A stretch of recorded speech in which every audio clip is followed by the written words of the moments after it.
అమ్మ ముందరగా మీరు వేయండి. యోపాం పుష్టం వేద పుష్టవాన్ ప్రజావాన్ పశుమాన్ భవతి. చంద్రమా వాపాం పుష్పం పుష్టవాన్ ప్రజావాన్ పశుమాన్ భవతి. యోగక్షేమస్య క్లుప్తే యుక్తం క్రియాత ఆశీకామే యుజ్యాత ఇది ఆశిష సమృద్ధే గ్రంథిం గ్రద్రాతి. హోమగుండం చుట్టూ ప్రదక్షిణం చేయండి. ఓం సమస్త సంపత్ సమవాప్తి హేతవ సముద్ధితాపత్కుల ధూమకేతవ అపార సంసార సముద్రసేతవ పునంతు మాం బ్రాహ్మణ పాదపాంసవ ఆదివ్యాధి హరన్ రూణాం మృత్యుదారిద్ర్యనాశనం శ్రీపుష్టికీర్తితం వందే ప్రశ్రీ పాద పంకజం విప్రౌగి దర్శన సద్యాక్షియంతే పాపనాశయః వందనాన్ మంగళాన్ వాప్తి అచ్యునాధచ్యుతం పదం. యజ్ఞేశ్వర స్వామి దేవతాభ్యో నమః.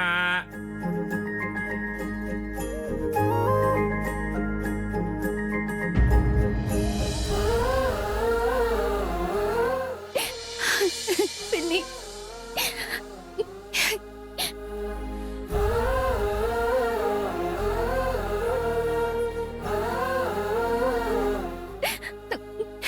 అమ్మా వద్దమ్మా, నీ మనసులో ఉన్న ఏ గాయమైనా అవన్నీ ఈ క్షణంతోనే ముగిసిపోవాలి. ఎందుకంటే ఇక ముందు నీ జీవితం మొత్తం ఎంతో ఆనందంగా ఉండాలని మేము ఎప్పుడూ ప్రార్థిస్తూ ఉంటాం. నువ్వు సంతోషంగా ఉండాలి.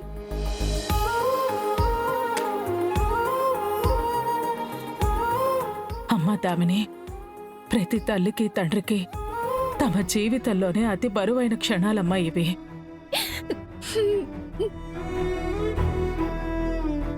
ఇక నుండి నా బిడ్డ చిరునామా తన అత్తారిల్లే అని తెలుసుకున్నప్పుడల్లా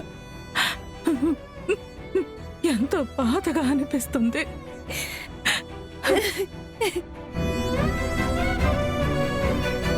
నా బిడ్డని మరో ఇంటికి అప్పగిస్తున్నాననే భయం నాకు కలుగుతూనే ఉంటుందమ్మా.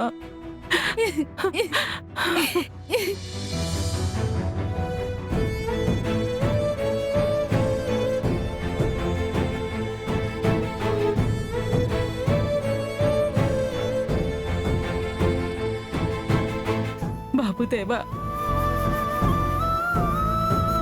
నా బిడ్డని జాగ్రత్తగా చూసుకో అయ్యా.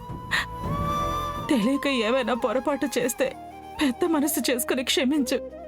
అయ్యో అత్తయ్య గారు, తన గురించి మీరేం టెన్షన్ అవ్వకండి. మీ ఇంట్లో ఎంతకాలం ఎంత స్వేచ్ఛగా ఉండేదో తన మెట్టింట్లో కూడా దామిని అంతే స్వేచ్ఛగా ఉంటుంది. అంత స్వేచ్ఛగా నేనెందుకు దీన్ని వదిలేస్తాను? నా సీర మీద పడ్డ బురద కడిగితే పోతుంది గాని మరకపడిన అక్షరాలు, దాని మాటలు మనసులో అలాగే ఉన్నాయి కదా, అవెట్టా సెరిగిపోయేది. కోటీశ్వరులకు నేను వియ్యంకురాలినవ్వాలన్న నా కల ఇవాల్టితో నెరవేరింది కాబట్టి ఇంకా నా ఈగోని తృప్తిపరిచే పనిలో పడతా.